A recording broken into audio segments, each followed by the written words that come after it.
لله رب العالمين والصلاة والسلام على سيد الأنبياء والمرسلين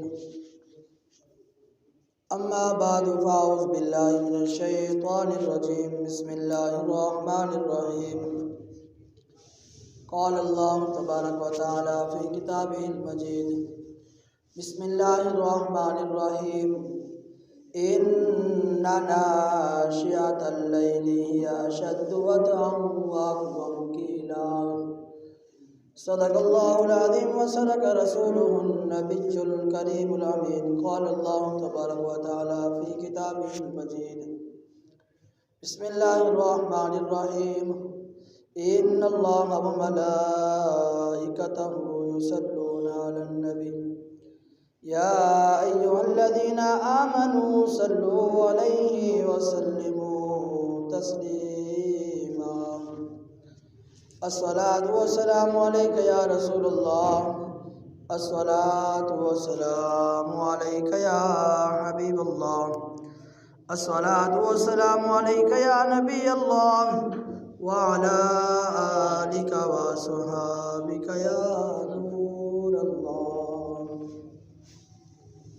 خدا کی حمد و ثنا کے بعد حضور علیہ السلام کی بارگاہ میں ہدیہ درود پاک پیش کرنے کے بعد دعا ہے کہ اللہ تعالیٰ مجھے حق اور سچ بیان کرنے کی توفیق عطا فرمائے۔ آج کا ہمارا موضوع شب برات کے بارے میں ہے۔ شب برات ایک عظیم رات ہے اور ایسی راتوں میں سے ایک رات ہے جس میں رب تعالیٰ دعاؤں کو قبول فرماتا ہے اور مغفرت کے پروانے عطا فرماتا ہے، رزق وسیع عطا فرماتا ہے، بے اولادوں کو اولاد عطا فرماتا ہے، بے روزگاروں کو روزگار عطا فرماتا ہے، غم کے ماروں کو غم سے نجات عطا فرماتا ہے اور بے سکونوں کو سکون عطا فرماتا ہے اور گنہگاروں کو گناہوں کی مغفرت عطا کرتا ہے اور پریشانوں کو پریشانیوں سے نجات عطا کرتا ہے۔ نبی کریم صلی اللہ علیہ وآلہ وسلم کی دیوانوں حضرت عائشہ صدیقہ رضی اللہ تعالیٰ عنہ فرماتی ہیں، نبی کریم صلی اللہ علیہ وآلہ وسلم میرے پاس تشریف لائے۔ آپ نے فرمایا کیا تمہیں معلوم ہے اس رات کے بارے میں، شعبان کی 15ویں شب میں، کہ اس رات میں کیا ہوتا ہے؟ انہوں نے عرض کیا یا رسول اللہ صلی اللہ علیہ وآلہ وسلم یہ شب برات 15ویں شعبان کی رات کیا ہوتا ہے؟ میرے نبی پاک صلی اللہ علیہ وآلہ وسلم نے فرمایا کہ اس شب میں، اس رات میں، اس سال میں جتنے پیدا ہونے والے ہیں سب لکھ دیے جاتے ہیں، جتنے مرنے والے ہیں سب لکھ دیے جاتے ہیں، اور اس رات میں رب تعالیٰ کے حضور تمام بندوں کے اعمال پیش کیے جاتے ہیں، اٹھائے جاتے ہیں، اور اسی رات میں لوگوں کو مقرر روزی اترتی ہے۔ یعنی یہ ایک ایسی رات ہے کہ جس میں رب تعالیٰ بندوں کی موت، بندوں کی زندگی، بے اولادوں کو اولاد نرینہ اور جتنے اس نے اعمال کیے ہیں وہ رب تعالیٰ کے حضور پیش کیے جاتے ہیں، اٹھائے جاتے ہیں۔ رب تعالیٰ ان کا نام، ان کے والدین کا نام، ان کے خاندان کا نام، جہاں وفات پانے والا ہے، جو وفات پائے گا، جو زندہ رہے گا، جس کو اولادیں ملیں گی، جس کو رزق دیا جائے گا، تمام معاملات کو رب تعالیٰ اس رات میں لکھ دیتا ہے۔ نبی کریم صلی اللہ علیہ وآلہ وسلم کے دیوانوں حضرت ابوبکر صدیق رضی اللہ تعالیٰ عنہ روایت کرتے ہیں، آپ نے فرمایا کہ اللہ تعالیٰ نصف شعبان یعنی شعبان کی 15ویں تاریخ آسمان دنیا کی طرف نزول جلال فرماتے ہیں، اور اس شب میں کسی کی مغفرت کر دی جاتی ہے سوائے اس شخص کے جو دل میں بغض رکھتا ہو، جو اللہ تعالیٰ کے شریک کسی کو ٹھہراتا ہو، رب تعالیٰ انہیں نہیں بخشتا۔ رب تعالیٰ لوگوں کو بخشتا ہے، جن لوگوں کی اس رات میں بھی جو برکت والی رات ہے اس میں بھی مغفرت نہیں ہوتی، یہ وہ لوگ ہیں جو اللہ تعالیٰ کے شریک ٹھہراتے ہیں، جیسے بت، جیسے سورج، جیسے چاند، اسی طرح کی اور کوئی چیزیں جو یہ کہتے ہیں کہ ہمارے خدا یہ ہیں، اللہ تعالیٰ ہمارا خدا نہیں ہے، تو وہ شریک ٹھہراتے ہیں، تو ان کی بھی مغفرت اس رات نہیں ہوتی۔ میرے نبی پاک صلی اللہ علیہ وسلم کے دیوانوں حضرت عائشہ صدیقہ رضی اللہ تعالیٰ عنہ فرماتی ہیں کہ رسول اللہ صلی اللہ علیہ وآلہ وسلم ایک رات میرے پاس تشریف لائے، اور کچھ دیر رکنے کے بعد آپ واپس چل دیے، حجرے سے باہر چلے اور آپ کسی جانب تشریف لے گئے۔ حضرت عائشہ صدیقہ رضی اللہ تعالیٰ عنہ فرماتی ہیں کہ میں جستجو کے آپ کی جستجو میں آپ کو تلاش کرنے کے لیے نکل پڑی، تو میں نے آپ کو جنت البقیع میں پایا۔ کیا دیکھتی ہوں کہ آپ جنت البقیع میں تشریف فرما ہیں۔ آپ نے فرمایا کہ اے عائشہ، کیا تمہیں یہ اندیشہ ہے کہ خدا اور اس کا رسول تم پر زیادتی کر سکتا ہے؟ عرض کی یا رسول اللہ صلی اللہ علیہ وآلہ وسلم، مجھے یہ خیال ہوا کہ شاید آپ کسی دوسری کے پاس، یعنی بیوی ازواج مطہرات میں سے کسی دوسری کے پاس تشریف لے گئے ہیں، تو یہ اندیشہ تھا۔ تو آپ صلی اللہ علیہ وآلہ وسلم نے فرمایا بلا شبہ، یعنی تم جس میں شک کرتی ہو، بے شک اللہ تعالیٰ شعبان کی 15ویں رات آسمان دنیا کی طرف نزول فرماتا ہے، اور بنو کلب کی بکریوں کے بالوں کے برابر لوگوں کی مغفرت فرما دیتا ہے۔ 15ویں شعبان، بنو کلب ایک ایسی قوم ہے کہ جس نے تمام گروہوں میں، تمام جماعتوں میں، تمام قبیلوں میں سب سے زیادہ بکریاں پالی، بہت زیادہ ان کے پاس بکریاں ہوا کرتی تھی، بے انتہا ان کے پاس ہوا کرتی تھی۔ تو اللہ تعالیٰ نے ان کی مثال دی ہے کہ اللہ تعالیٰ ان بکریوں کے بالوں کے برابر رب تعالیٰ اپنے بندوں کی مغفرت فرما دیتا ہے شعبان کی 15ویں رات کو۔ نبی کریم صلی اللہ علیہ وآلہ وسلم کے دیوانوں، حضور علیہ السلام نے فرمایا شعبان کی 15ویں شب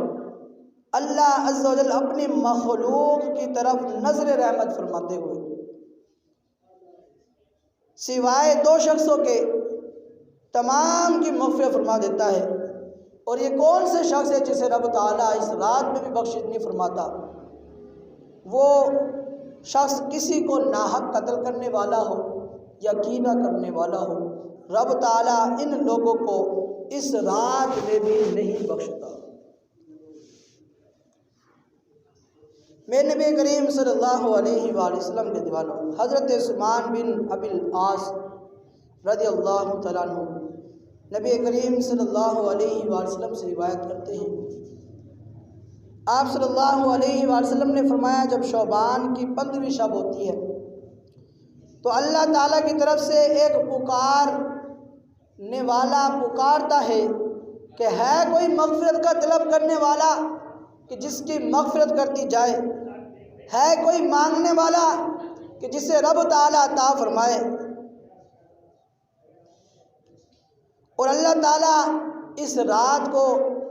جس میں رب تعالیٰ بخشش بھی عطا فرما رہا ہے، اور وہ لوگوں کو وہ بھی عطا فرما رہا ہے جو طلب کر رہے ہیں، رب تعالیٰ مغفرت کے پروانے، خزانوں کے پروانے رب تعالیٰ عطا فرما رہا ہے۔ اس رات میں اللہ تعالیٰ 2 لوگوں کو اس رات میں برکت حاصل کرنے سے محروم رکھتا ہے۔ وہ کون ہے؟ وہ تو بدکار عورت اور اور مشرک ہے جو اللہ تعالیٰ کے ساتھ شریک ٹھہراتا ہے، اور وہ عورت جو بدکار ہے، جو زنا کے کاموں میں لگی رہتی ہے، رب تعالیٰ اس رات میں بھی اس کی مغفرت نہیں فرماتا۔ حضرت علی رضی اللہ تعالیٰ عنہ فرماتے ہیں، رسول اللہ صلی اللہ علیہ وآلہ وسلم نے فرمایا، جب شعبان کی 15ویں رات آتی، میرے نبی پاک صلی اللہ علیہ وآلہ وسلم رات کو نماز پڑھنے کا حکم فرمایا کہ نماز پڑھو، رات کو نماز پڑھو اور اگلے دن روزہ رکھو، غروب شمس سے لے کر صبح صادق کے طلوع ہونے تک اللہ تعالیٰ آسمان دنیا پر رہتے ہیں اور فرماتے ہیں کہ ہے کوئی بخشش طلب کرنے والا، مانگنے والا کہ میں اسے بخش دوں، ہے کوئی رزق طلب کرنے والا کہ میں اسے رزق دوں، ہے کوئی مصیبت زدہ کہ اس کی مصیبت کو دور کر دوں، ہے کوئی دعا کرنے والا کہ رب تعالیٰ اس کی دعا کو قبول فرما لے۔ تو اللہ تعالیٰ اس رات میں بڑی ساری رحمتیں، بہت زیادہ رحمتیں اللہ تعالیٰ عطا فرماتا ہے، رحمت کی نظر فرماتا ہے، گناہ گاروں کی مغفرت فرماتا ہے، بے روزگاروں کو رزق عطا فرماتا ہے، بے اولادوں کو اولاد نرینہ عطا فرماتا ہے، اور مصیبت زدوں کی مصیبت کو اللہ تعالیٰ دور فرماتا ہے۔ میں نبی کریم صلی اللہ علیہ وآلہ وسلم کی دیوانوں، یہ رات ایسی ہے جس میں 10 لوگوں کی مغفرت نہیں ہوتی، باقی تمام جتنے بھی مخلوق خدا جو رب تعالیٰ پر ایمان لاتی ہے، رسول اللہ صلی اللہ علیہ وآلہ وسلم پر ایمان لاتی ہے، سچے دل کے ساتھ یقین کرتے ہوئے رب تعالیٰ کی ذات پر ایمان لاتی ہے، تو ان کے لیے تو مغفرت کے پروانے، ان کے لیے تو مصیبت کا دور ہونا، ان کے لیے تو بے اولادوں کو اولاد نرینہ عطا فرمانا اور پریشانوں کو پریشانیوں کو دور فرمانا، یہ تمام چیزیں انہیں عطا کی جاتی ہیں۔ لیکن ایسے لوگ اس رات میں جو برکت والی ہے، جس پر رب تعالیٰ رحمت کی نظر فرماتا ہے اور رحمتوں کی برسات فرماتا ہے، اس رات میں 10 لوگوں کے علاوہ تمام کے اللہ تعالیٰ مغفرت فرما دیتا ہے۔ 10 لوگ کون ہیں؟ پہلا شخص وہ جو اللہ تعالیٰ کے ساتھ شریک ٹھہراتا ہے، اللہ کے علاوہ کسی اور کو خدا مانتا ہے، تو اسے رب تعالیٰ اس رات کو نہیں بخشتا۔ ایک وہ جو کینہ رکھنے والا ہے، اللہ تعالیٰ اس رات میں اس شخص کو بھی نہیں بخشتا، اور اللہ تعالیٰ اس رات میں کسی انسان کی ناحق تلفی کرنے والا، کسی انسان کو قتل کرنے والا، بے مقصد ناحق قتل کرنے والا، رب تعالیٰ اس شخص کو بھی اس رات میں نہیں بخشتا۔ اور اللہ تعالیٰ اس رات میں 15ویں شعبان کی رات پہ رب تعالیٰ اسے بھی نہیں بخشتا جو رشتہ داروں کے ساتھ رشتے کو توڑتا ہے، قطع تعلق کرتا ہے، رب تعالیٰ اس رات میں اس کی بھی مغفرت نہیں فرماتا۔ اور فرمایا کہ رب تعالیٰ اس رات میں اس شخص کی بھی مغفرت نہیں فرماتا جس کے ٹخنوں سے نیچے کپڑے ہوتے ہیں، یعنی شلوار کا جو پاجامہ ہے جو پہنا جاتا ہے ٹخنوں سے نیچے ہو، تو رب تعالیٰ اس شخص کی بھی مغفرت نہیں فرماتا، کیونکہ یہ جو ٹخنوں سے نیچے کپڑے رکھنا ہے یہ تکبر کی وجہ سے۔ میرے نبی پاک صلی اللہ علیہ وآلہ وسلم نے جب اعلان فرمایا، جب حدیث مبارکہ بیان فرمائی، اپنا حکم سنایا، تو صحابہ کرام علیہم رضوان میں سے حضرت ابوبکر صدیق رضی اللہ تعالیٰ عنہ کھڑے ہوئے عرض کی، یا رسول اللہ صلی اللہ علیہ وآلہ وسلم، میرا کپڑا، میرا تہبند اتنا بڑا ہے کہ جب تک اٹھاؤں نہ تو یہ ٹخنوں سے اوپر نہیں ہوتا، یا رسول اللہ صلی اللہ علیہ وآلہ وسلم، میں مجبور ہوں تو اب میں کیا کروں؟ نبی پاک صلی اللہ علیہ وآلہ وسلم نے فرمایا، تم ان لوگوں سے نہیں ہو کہ جس کے ٹخنے نیچے ہو کہ اللہ ان پر عذاب فرمائے، ان کی مغفرت نہ فرمائے۔ تو جو جان بوجھ کر اپنے ٹخنوں سے نیچے کپڑا رکھتا ہے، تو جان بوجھ کر تکبر کرتے ہوئے کہ میرے پاس اتنی مال و دولت ہے، کثرت ہے، کہ میں کپڑوں کو اس طرح ضیاع کرتے ہوئے تکبر کے ساتھ کپڑوں کو لٹکاتا ہے تو اللہ تعالیٰ اس شخص کے لیے بھی اس رات میں شب برات کی 15ویں رات میں شعبان کی 15ویں رات جو برکت والی ہے اللہ تعالیٰ اس شخص کی بھی اس رات میں مغفرت نہیں فرماتا۔ اور فرمایا کہ وہ شخص جو والدین کا نافرمان ہو تو اس رات میں 15ویں شعبان کی رات میں رب تعالیٰ والدین کے نافرمان کی بھی مغفرت نہیں فرماتا۔ میرے نبی پاک صلی اللہ علیہ وآلہ وسلم نے فرمایا کہ جس نے اس حال میں صبح کی کہ جس کے والدین زندہ ہو، اس کے والدین اس سے راضی ہوں، تو رب تعالیٰ صبح سے ہی اس کے لیے جنت کے دروازے کھول دیتا ہے کہ جب وہ مرے گا تو رب تعالیٰ اسے جنت کے دروازوں میں سے اسے داخل فرما کر جنت میں داخل فرما دے گا۔ اور فرمایا کہ جس نے اس حال میں صبح کی کہ جس کے والدین ناراض ہو تو صبح سے ہی اس کے لیے جہنم کے دروازے کھول دیے جاتے ہیں کہ جب وہ مرے گا تو سیدھا ہی جہنم میں جائے گا۔ میرے نبی پاک صلی اللہ علیہ وآلہ وسلم کے دیوانوں، اس رات میں اس شخص کی بھی مغفرت نہیں ہوتی جو شراب خوری کرتا ہے اور ہمیشہ ہی شراب کا عادی ہے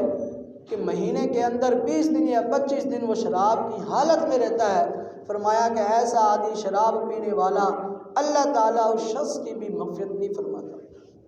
نبی پاک صلی اللہ علیہ وآلہ وسلم کے دیوانوں، اللہ تعالیٰ نے قرآن مجید میں ارشاد فرمایا ہے یہ شراب حرام ہے۔ میرے نبی پاک صلی اللہ علیہ وسلم نے فرمایا کہ یہ شراب تمام برائیوں کی جڑ ہے۔ تو اس رات میں رب تعالیٰ اس شخص کی بھی مغفرت نہیں فرماتا۔ میرے نبی پاک صلی اللہ علیہ وآلہ وسلم کے دیوانوں، یہ رات ببرکت ہے، اس میں نوافل پڑھنا،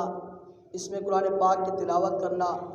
نبی پاک صلی اللہ علیہ وآلہ وسلم کے دیوانوں، حضرت عائشہ صدیقہ رضی اللہ تعالیٰ عنہ فرماتی ہیں کہ حضور علیہ السلام میرے بعد تشریف لائے، حجرے میں رہے کچھ دیر، اس کے بعد باہر نکل گئے، باہر کی طرف تشریف لے گئے۔ تو میں نے سوچا کہ شاید آپ کسی اور ازواج مطہرات میں سے یعنی بیویوں میں سے کسی اور بیوی کے پاس چلے گئے ہیں، تو میں آپ کے تعاقب میں باہر نکلی، یعنی آپ کو تلاش کرنے کے لیے۔ میں نبی پاک صلی اللہ علیہ وآلہ وسلم حجرے سے باہر نکلے اور جنت البقیع کی طرف چلتے گئے۔ جنت البقیع میں حضرت عائشہ صدیقہ رضی اللہ عنہا فرماتی ہیں کہ میں نے دیکھا حضور نبی کریم صلی اللہ علیہ وآلہ وسلم جنت البقیع میں ہیں، اور آپ ان کے لیے پڑھنے کے بعد آپ نے وہاں پر ان کے لیے دعا کرنا شروع کر دی۔ نبی پاک صلی اللہ علیہ وآلہ وسلم کے دیوانوں، حضرت عائشہ صدیقہ رضی اللہ عنہا فرماتی ہیں کہ میں وہاں پر کچھ دیر رکی۔ جب میں نے یہ حالت دیکھی کہ اس حال میں پایا کہ حضور علیہ السلام آپ قبر پر دعا فرما رہے ہیں، ان کے لیے مغفرت کی دعا کر رہے ہیں، تو میں وہاں پر آپ کو دیکھ کر واپس آ گئی کہ آپ تو اللہ کے حکم میں ہے، مصروف ہے، اللہ تعالیٰ نے آپ کو حکم فرمایا ہے تو آپ تشریف لے گئے ہیں۔ نبی پاک صلی اللہ علیہ وآلہ وسلم کے دیوانوں، جب حضور نبی کریم صلی اللہ علیہ وسلم جنت البقیع سے واپس آئے تو حضرت عائشہ صدیقہ رضی اللہ تعالیٰ عنہا کو سانس چڑھا ہوا تھا، یعنی جلدی جلدی بھی جس رفتار سے آئی اس کی وجہ سے بار بار آپ کو سانس آ رہا تھا۔ میرے نبی کریم صلی اللہ علیہ وآلہ وسلم نے فرمایا کہ عائشہ یہ کیا ہوا؟ تو عرض کی یا رسول اللہ صلی اللہ علیہ وسلم آپ جب باہر تشریف لے گئے تو میں آپ کے تعاقب میں نکلی، میں آپ کو تلاش کرنے کے لیے نکلی، میں نے سوچا کہ شاید آپ مجھے چھوڑ کر کسی اور بیوی کے پاس چلے گئے ہیں۔ تو نبی کریم صلی اللہ علیہ وسلم نے فرمایا کہ حضرت جبریل علیہ السلام میرے پاس آئے ہیں اور مجھے بتایا ہے کہ یہ شعبان کی رات ہے جس میں رب تعالیٰ رحمتوں کا نزول فرماتا ہے، اور آپ کو نبی کریم صلی اللہ علیہ وسلم نے حضرت عائشہ صدیقہ رضی اللہ عنہ سے کہا اگر اجازت ہو تو میں رب تعالیٰ کی بارگاہ میں نماز نہ پڑھوں۔ نبی پاک صلی اللہ علیہ وسلم نے نماز پڑھنا شروع کی۔ حضور علیہ السلام سجدے میں تشریف لے گئے، اتنا طویل سجدہ کیا، حضرت عائشہ صدیقہ رضی اللہ عنہ کہتی ہیں کہ میں نے گمان کیا کہ شاید آپ کی روح قبض ہو گئی، آپ اللہ کے پاس تشریف لے گئے، تو میں نے اس پریشانی کے عالم میں آپ کے پاؤں مبارک کو حرکت دی۔ نبی پاک صلی اللہ علیہ وآلہ وسلم جب کچھ حرکت آپ کو ہوئی، جب معلوم ہوا کہ حضور علیہ السلام زندہ ہیں، تو میں نے پیچھے کی طرف یعنی دوبارہ اپنے مقام پر چلی گئی اور حضور علیہ الصلوۃ والسلام نماز پڑھتے رہے۔ میرے نبی پاک صلی اللہ علیہ وسلم نے نماز پڑھنے کے بعد دعائیں کی، رب تعالیٰ کی بارگاہ میں ہاتھوں کو اٹھایا، رب تعالیٰ کی بارگاہ میں، اللہ تعالیٰ کی بارگاہ میں دعائیں کی، ہاتھوں کو اٹھایا۔ نبی کریم صلی اللہ علیہ وسلم نے یہ تمام معاملات رات کو کیے۔ جب صبح ہوئی تو حضور نبی کریم صلی اللہ علیہ وسلم نے حضرت عائشہ صدیقہ رضی اللہ عنہ کو بتایا کہ یہ وہ رات ہے جس میں رب تعالیٰ دعاؤں کو قبول فرماتا ہے۔ تو کیا وہ دعا تم سیکھنا چاہتی ہو کہ جو میں نے رب تعالیٰ کی بارگاہ میں کی؟ تو حضور علیہ الصلوۃ والسلام نے حضرت عائشہ صدیقہ رضی اللہ عنہ کو وہ دعا سکھائی۔ تو اس رات میں نوافل پڑھنا، قرآن پاک کی تلاوت کرنا اور قبرستان جانا اور قبرستان جا کر دعائیں کرنا، ان کے لیے فاتحہ پڑھنا، اس کے بعد میں سال ثواب کرنا، واپس آنا اور پھر عبادت کرنا، نبی پاک صلی اللہ علیہ وسلم یہ تمام معاملات ان حدیثوں سے پتہ لگتا ہے۔ اور اس کے علاوہ آپ نے شعبان کے روزے بھی رکھے۔ حضور علیہ الصلوۃ والسلام نے 15 شعبان کا روزہ بھی رکھا۔ حضور علیہ الصلوۃ والسلام کے دیوانوں، اس رات میں بہت ساری برکتیں حاصل ہوتی ہیں۔ وقت کیونکہ مختصر ہے، ہمارا وقت تھوڑا سا ہوتا ہے تو چند حدیثیں بیان ہوتی ہیں۔ دعا ہے کہ اللہ تعالیٰ ہمیں سمجھنے کی توفیق عطا فرمائے، ان حدیثوں کو یاد رکھنے، دوسروں